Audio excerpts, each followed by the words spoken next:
নমস্কার দর্শক, আমি কৃষ্ণকান্ত সিনহা শিলচর নিউজে আপনাদের সবাইকে স্বাগত জানাই। ইম্পর্টেন্ট গুরুত্বপূর্ণ কয়েকটা খবর নিয়ে আসাম, সঙ্গে থাকবেন। ভিডিওটা দেখার সঙ্গে সঙ্গে চট করে লাইক কমেন্ট করে শেয়ার করবেন যাতে সবার কাছে গুরুত্বপূর্ণ খবরটা পৌঁছে যায়। দর্শক কয়েকটা ভালো খবর আপনাদের জন্য আছে। সবার প্রথম, আগামীকালকে হচ্ছে পবিত্র ঈদ উল ফিতর এবং মুসলমান ধর্মাবলম্বী যে সকল লোক আছেন ওনাদেরকে আমি শিলচর নিউজের তরফ থেকে কৃষ্ণকান্ত সিনহা শুভেচ্ছা জানাই। আপনাদের ঈদটা যাতে ভালোই কাটুক। দর্শক আগামীকালকে সমগ্র ভারতবর্ষের সঙ্গে সমগ্র ভারতবর্ষের সঙ্গে আসামেও সেই ঈদটা পালন হবে।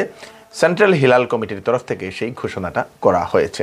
দর্শক, অল ইন্ডিয়া কংগ্রেস কমিটির তরফ থেকে একটা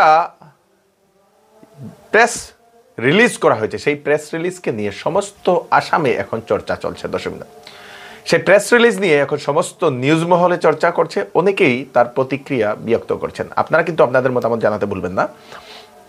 কি করেছেন ওনারা প্রেস রিলিজ করেছেন, যেখানে ওনারা লিখে দিয়েছেন যে কোনো কংগ্রেস দলের কোনো ধরনের প্রেস কনফারেন্সে, কোনো ধরনের মিটিংয়ে দুটা চ্যানেলকে ওনারা ডাকবেন না। ব্যান করে দেওয়া হয়েছে, বহিষ্কার করে দেওয়া হয়েছে দুটা চ্যানেল। একটা হচ্ছে টাইম 8 আর একটা হচ্ছে নিউজ লাইভ। টাইম 8 এবং নিউজ লাইভ এই দুই চ্যানেলকে কংগ্রেস দল বহিষ্কার করে দিয়েছে, বাদ দিয়ে দিয়েছে এবং অর্ডারও দিয়ে দিয়েছেন যে ওনাদের দলের কোনো নেতা, মন্ত্রী, যে কোনো ছোট থেকে বড় হোক, যে কোনো লিডার এই নিউজ চ্যানেল দুটাতে কোনো ধরনের বক্তব্য রাখতে পারবে না। ওনাদের কোনো ধরনের যদি ডিবেট যদি থাকে, যেরকম নিউজ চ্যানেলে যে ডিবেটগুলো থাকে না, সেই ডিবেটেও অংশগ্রহণ করতে পারবে না। কোনো ধরনের প্রেস রিলিজ করলে ওনাদেরকে ডাকতে পারবে না। কোনো সাংবাদিকদের ডেকে, এই দুই নিউজ চ্যানেলের সাংবাদিকদের ডেকে ওনারা কোনো ধরনের মন্তব্য বা বক্তব্য রাখতে পারবেন না। কংগ্রেসের তরফ থেকে এই নোটিশটা আওয়ার পরে সমগ্র মিডিয়া মহলে এখন চর্চা চলছে। দর্শক, সবাই সেটা প্রতিক্রিয়া ব্যক্ত করছেন। আসামের মাননীয় মুখ্যমন্ত্রী ডক্টর হিমন্ত বিশ্ব শর্মা মহোদয় বলে দিয়েছেন যে উনি এরকম মন্তব্য করেছেন যে কোনো রাজনৈতিক দলের এরকম কোনো অধিকার নেই কোনো নিউজ চ্যানেলকে সেরকম ব্যান করা, বহিষ্কার করা। ওদের কোনো রাজনৈতিক অধিকার নেই। যদি কেউ ব্যান করতে পারে সেটা হচ্ছে সুপ্রিম কোর্ট এবং সেটা হচ্ছে আপনাদের election commission of India. Supreme court এবং ইলেকশন কমিশন অফ ইন্ডিয়ায় দুজনেই ব্যান করতে পারে, বা কোর্ট, সুপ্রিম কোর্ট না, কোর্ট বলেছেন আর কি। কোর্ট বা ইলেকশন কমিশন অফ ইন্ডিয়া ওনারা দুজনেই হয়তো ব্যান করতে পারে, বাকি অন্যরা ব্যান করতে পারবেন না। এটা যুক্তিসঙ্গত নয় বলে মুখ্যমন্ত্রী ডক্টর হিমন্ত বিশ্ব শর্মা মহোদয় এরকম একটা মন্তব্য করেছেন। তো আপনারা এই যে জিনিসটা ভালো হয়েছে কি না খারাপ হয়েছে আপনারা কমেন্টে নিশ্চয়ই জানাবেন। আপনাদের কাছে কোনো মতামত থাকে যদি নিউজ সেই টাইম 8 এবং নিউজ লাইভকে কেন ওনারা ব্যান করে দিয়েছেন সেটার কোনো মন্তব্য যদি থাকে তাহলে আপনারা কমেন্টে নিশ্চয়ই জানাবেন। দর্শক, আগামী 17 এপ্রিল ভারতবর্ষের মাননীয় প্রধানমন্ত্রী শ্রী নরেন্দ্র মোদী উনি আসাম সফরে আসবেন। নির্বাচনী প্রচারে উনি অংশগ্রহণ করবেন বলে সেটা জানা গেছে।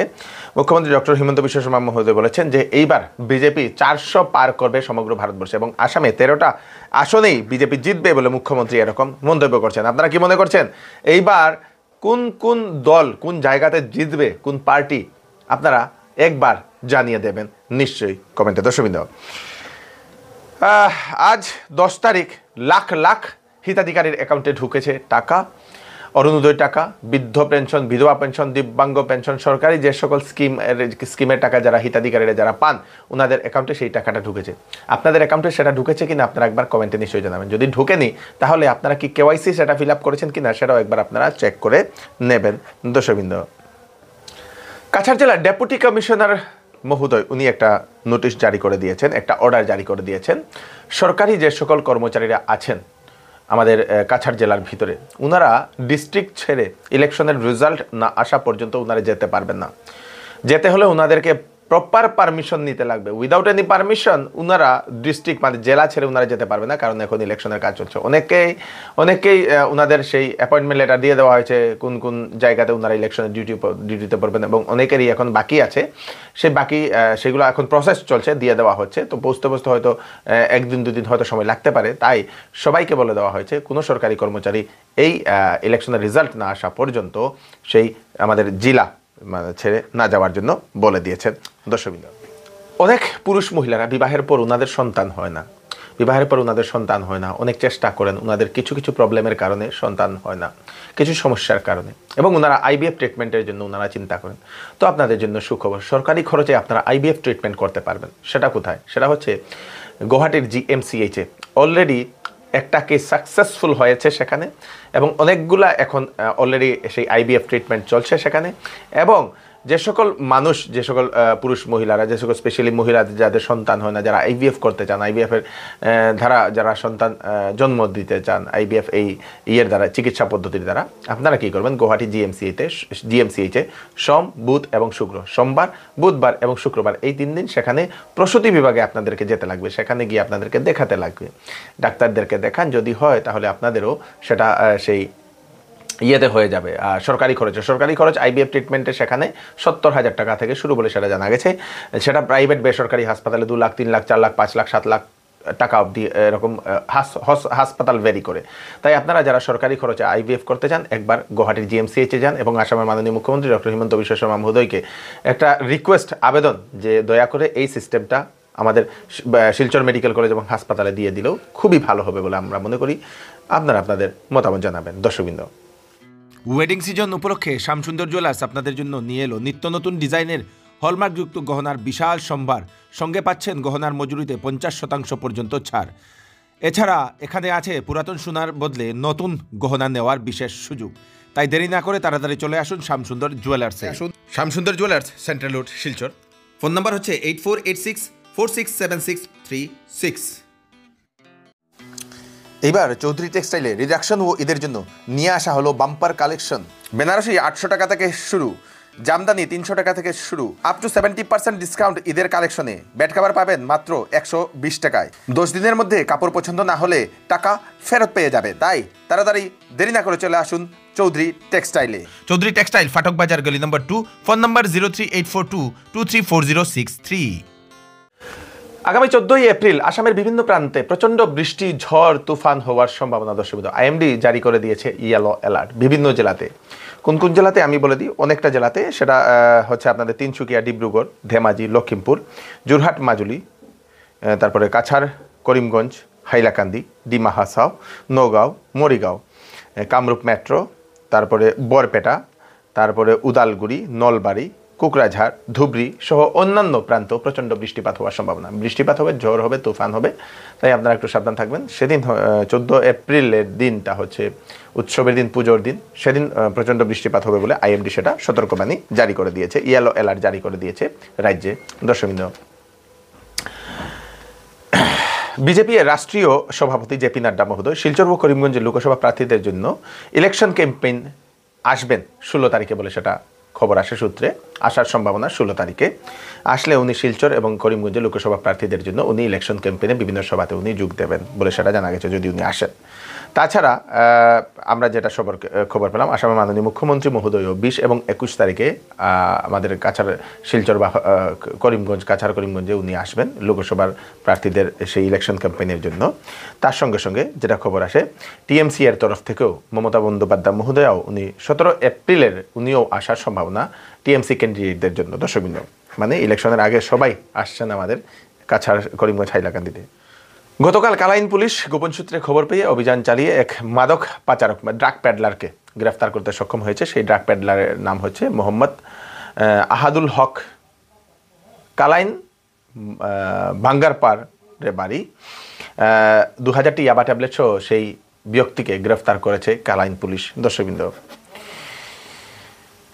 কাছাড় জেলার ধলাইয়ের গোপীনাথপুরে স্বাধীনতার পরও রাস্তা পাচ্ছেন না গ্রামের লোক। স্বাধীনতার পরেও রাস্তা পাচ্ছেন না গ্রামের লোক, চলতে পারছেন না। চলতে না পারার কারণে চাঁদা তুলে সেখানে রাস্তাও বানানো হয়। বাঁশের পুলও গ্রামের মানুষেরা নিজের পয়সা খরচ করে ওনারা বানিয়েছেন। অনেকবার নেতা মন্ত্রীদের কাছে ওনারা গিয়েছেন, প্রতিনিধিদের কাছে ওনারা গিয়েছেন, কিন্তু এখনও ওনারা সেই রাস্তা পাচ্ছেন না বলে গ্রামের লোকেরা সেটা জানিয়েছেন। এই যে আমরা সান্দরসর নালা, আমরা ক্ষেত করি, কৃষি কাজ করি, সবজি ক্ষেত করি, এই পুল বানাই, বাচ্চা কাচ্চা স্কুলে যায়, কত বানাইতে আমরা বারে বারে বছরে 2 বা 3 বার ভাঙিয়া যায়। বন্যা বড় বৃষ্টিপাত হইলে এটা বাইয়া যায় গিয়া, আবার আমরা ভাঙিয়া যায় গিয়া, তো একবারে ভাঙিয়া যায় গিয়া, পুলটা বড় ধরনের বৃষ্টি হইলে পুলটা যায় গিয়া, আবার আমরা বানাইতে লাগে। আমরা কৃষি কাজ করবো, সবজি খেতে কাজ করবো না, পুলটা বানাইমু। আমরা ভোট দিতে দিতে শেষ। সরকার কতবার, সরকার বনের কতবার যার, কত এমএলএ আর মন্ত্রী, আর আমরা খালি ভোট চার, ভোট দিই, আর ভোট দিতেও থাকি, আর এখনো দিব তো দিতেও থাকি, আর কিন্তু আমরা রাস্তা আর পুল আর কিছু হর না। মন্ত্রী এমএলএ আইলে ভোট দিব, আর ভোট পারে গেলে আবার ভুলাই যাব। আমরা খেয়ালই নাই তারা। এগুলা কতবার আমরা কইয়া কইয়া গেল মন্ত্রী আর বানাইব কয় বাকি বানাই না আমরা লাগে ফুল তো কি কারণে আমরা কি মানে আমরা এমন যে আমরা অত জঙ্গল জায়গা হইয়া আমরা কেউ দেখভাল করে না এটা যে আমাদের 598 নম্বর গোপীনাথপুর এলপি স্কুলে আমাদের ভোট কেন্দ্র, কিন্তু আমরা ভোট দেওয়ার যাওয়ার সময় কি তার এনি টাইম আসা যাওয়ার সময় আমার অনেক অসুবিধা হয়। এখানে আপ ডাউন করাও বহুত মুশকিল হয়। এখানে আর যদি 10 কেজি মাল লইয়া যদি কোনো প্রকার লইয়া আমরা সবজি টবজি পার হই পুল ভাঙিয়া আমরা পড়িয়া অ্যাক্সিডেন্ট হই। আর কোনো সরকার বা কেউ পঞ্চায়েত মেম্বার তার কোনো প্রকারের দেখাশোনা করা যায় নাই।